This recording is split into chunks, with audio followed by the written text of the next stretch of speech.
شعرانی فرماتے ہیں کہ ایک شخص مسجد کے محراب میں پھٹے پرانے اور میلے کپڑے پہنے سویا کرتا تھا۔ میں جب بھی امامت کرانے مسجد کے محراب میں داخل ہوتا تو وہاں اسی حالت میں سویا نظر آتا۔ اس کا نام میں نے اجل المحراب یعنی محراب کا بچھڑا رکھ دیا تھا۔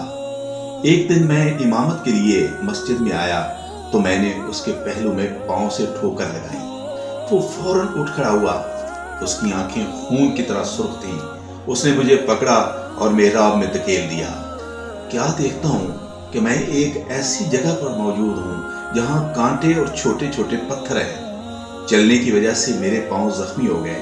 میں نے پگڑی کا ایک حصہ پھاڑا اور اپنے پاؤں پر لپیٹ دیا۔ جب تھک کر چور ہو گیا تو مجھے ایک درخت دکھائی دیا۔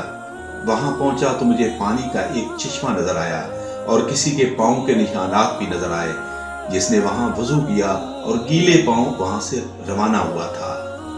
میں ان نشانات پر پیچھے پیچھے چل پڑا۔ آگے چل کر مجھے ایک بڑی جماعت دکھائی دی جو پہاڑ کی گھاٹی میں موجود تھی۔ اس جماعت کے قریب گیا تو اس جماعت کا امیر اس شخص کو پایا جو محراب میں سویا کرتا تھا۔ اب اس کے جسم پر نہایت عمدہ اور صاف ستھرے کپڑے تھے۔ اس نے اپنے ساتھیوں کی طرف دیکھ کر پوچھا، کیا تم میں سے کسی نے آج تک مجھے گائے کے بچھڑے کے روپ میں دیکھا ہے؟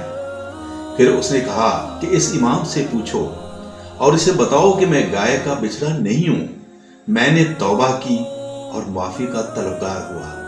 پھر اسی شیخ نے جماعت میں سے ایک شخص کو اشارہ کیا کہ اسے جامع مسجد نور پہنچا دو۔ وہ اٹھا اور مجھے تھوڑا سا ہی لے کر چلا تھا کہ میں نے اپنے آپ کو مسجد کے محراب سے باہر آتے دیکھا جہاں لوگ نماز عصر کی امامت کے لیے میرا انتظار کر رہے تھے۔ میں نے انہیں اپنے ساتھ پیش آنے والا واقعہ سنایا۔ یہ زمین جس پر پتھر اور کانٹے تھے مصر سے 1 سال کی مسافت پر واقع ہے۔ یہ حکایت شیخ شمس الدین تبخی کی ہے جسے انہوں نے صاحب واقعہ امام شعرانی کی زبانی بیان فرمایا ہے۔ صاحب تصرف بظاہر ایک عام سا غریب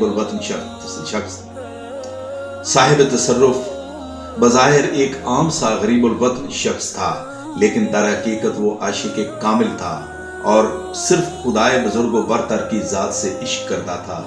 جو شخص صرف اس کی ذات کامل سے سچی لگن اور پیار کرتا ہے وہ انسان اکمل ہو جاتا ہے اور درجہ کامل پر پہنچ کر انسان صاحب تصرف ہو جاتا ہے، یعنی صاحب اختیار۔